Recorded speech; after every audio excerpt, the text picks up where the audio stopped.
श्री स्वामी समर्थ मित्रांनो, स्वागत आहे तुमचे माझ्या ब्लॉग स्वामीच्या या यूट्यूब चॅनलवर। स्वामी सर्व स्वामी भक्तांच्या सर्व मनोकामना इच्छा पूर्ण करो, हीच माझी स्वामीचरणी प्रार्थना। आजचा विषय म्हणजे कुलदैवत, कुलदेवी आणि कुलदेवतेविषयी आज मी थोडीशी माहिती सांगणार आहे। नक्की ऐका, स्किप करू नका। कुलदेवताच्या या काही गोष्टी सांगणार आहे, त्या तुम्ही केल्यानंतर तुमचं कुटुंब सुखी राहील। आजचा विषय तुम्हाला समजलाच असेल की आपले कुलदैवत म्हणजेच कुलदेवी व कुलदेव यांच्या अशा 4 गोष्टी करायच्या की तुमचे कुटुंब सुखी झाले पाहिजेत। कुलदेवता हा शब्द कुल आणि देवता या 2 शब्दांनी मिळून बनला आहे। कुलाची देवता म्हणजेच कुलदेवता, ज्या देवतेची उपासना केल्यावर मूलाधार चक्रातील कुंडलिनी शक्ती जागृत होते, म्हणजेच आध्यात्मिक उन्नतीला आरंभ होतो, ती देवता म्हणजे कुलदेवता। कुलदेवता ज्यावेळी पुरुष देवता असते तेव्हा तिला कुलदेव, आणि जेव्हा ती श्री देवता असते तेव्हा तिला कुलदेवी म्हटलं जातं। ही झाली कुलदेवतेबद्दलची प्राथमिक माहिती।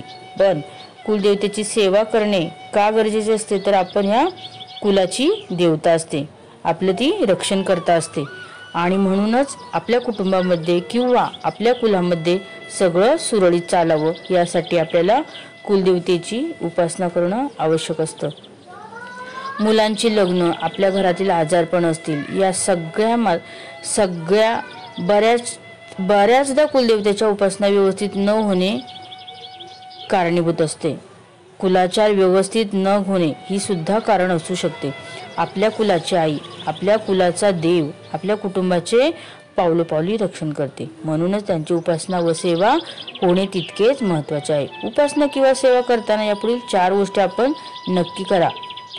1. कुलदेवतेचे टाक, मूर्ती किंवा फोटो यापैकी एक काहीतरी तुमच्या घरात असायलाच हवे। तुमच्याकडे पूर्वापार चालत आलेले कुलदेवतेचे टाक असतील तर अतिउत्तम, पण काही जणांकडे टाक नसतील तर आपण कुलदेवतेची मूर्ती किंवा कुलदेवतेची प्रतिमा आपल्या देवघरात ठेवून त्याची नित्यनेमाने मनोभावे पूजा करायलाच हवी। 2. रोज कुलदेवतेच्या मंत्राचा जप करावा।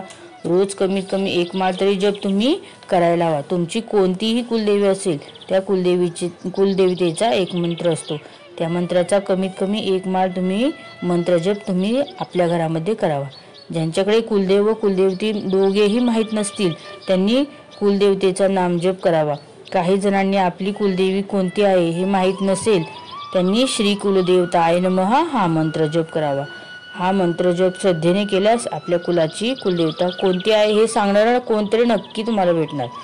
3. कुलदेवतेची वारी उपवास करावा। खास करून विवाहित महिलांनी या दिवशी उपवास करावा, तो संपूर्ण कुटुंबाला लाभदायक ठरतो।